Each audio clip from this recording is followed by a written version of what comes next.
Amis motards, motardes, bonjour. Je vais vous raconter ma première fois. Ce moment magique et inoubliable.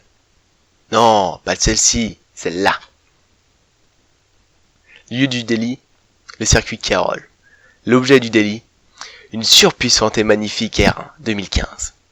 Ah non, ça c'est celle de mon voisin de paddock, David Cheka, qui a même pas voulu me la prêter. Moi je n'ai que ma CB 650, à peine moins puissante. Mais bon, comme on dit souvent, sans maîtrise, la puissance n'est rien. Ça tombe bien, je n'ai ni l'un ni l'autre, avec 47 poneys. En plus, avant de démarrer, je me sentais beau et puissant, tout de noir vêtu dans cette combinaison de cuir, accompagné de gants racing et de bottes... touring. Bref, des bottes. Et ça, c'était avant que l'on m'ajoute à cette tenue ce superbe gilet jaune, fluo, série spéciale scooter parisien. Et oui, le gilet est réservé surtout aux poireaux de la piste, comme moi. Et cela te remet dans la philosophie de la moto-école, mais en beaucoup, beaucoup plus cool. Donc te voilà parti sur la piste. Les premiers tours sont lents, très lents, et t'as l'excuse de devoir chauffer tes pneus. Puis au fur et à mesure, la confiance arrive. Tu commences à déhancher, à freiner plus tard, à aller plus vite. Bref, tu te sens bien et très bon. La ligne droite arrive. Tu tournes la poignée dans l'angle et les autres te rappellent que tu n'as que 47 poneys en te passant sans le moindre effort. De façon propre certes à chaque fois, ce qui est appréciable quand tu débutes. Bon, la puissance n'est pas le seul problème. La garde au sol est un point important quand tu as un roadster. Car quand tu te penches encore et encore, il y a deux solutions.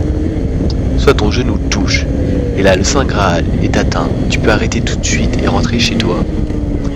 Soit c'est le téton sous le cale-pied qui touche, et c'est moins cool. Personnellement, ma moto a décidé, sans mon accord, de faire toucher le téton.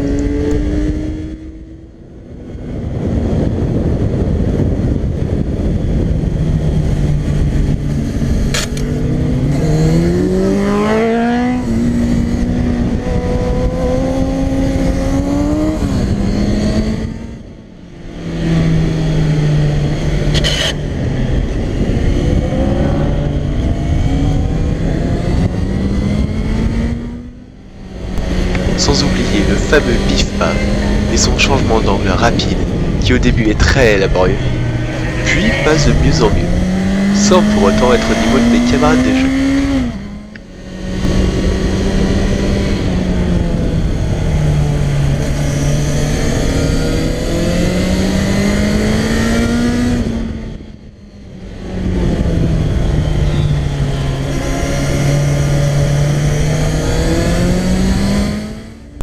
Bref, les tours passent, tu continues à prendre exemple sur les autres, tu améliores tes trajectoires, tu vas plus vite, mais les autres te déposent toujours autant dans la ligne droite.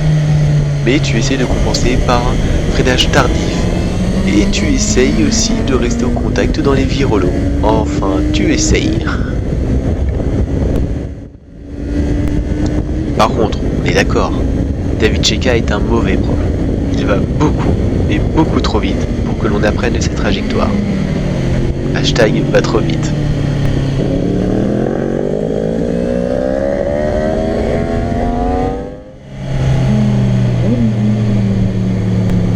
Puis arrive la fin de la séance, l'heure de rentrer. La tête pleine de virages. Mais avant de partir, tu regardes ton pneu et tu te dis que tu as bien bossé.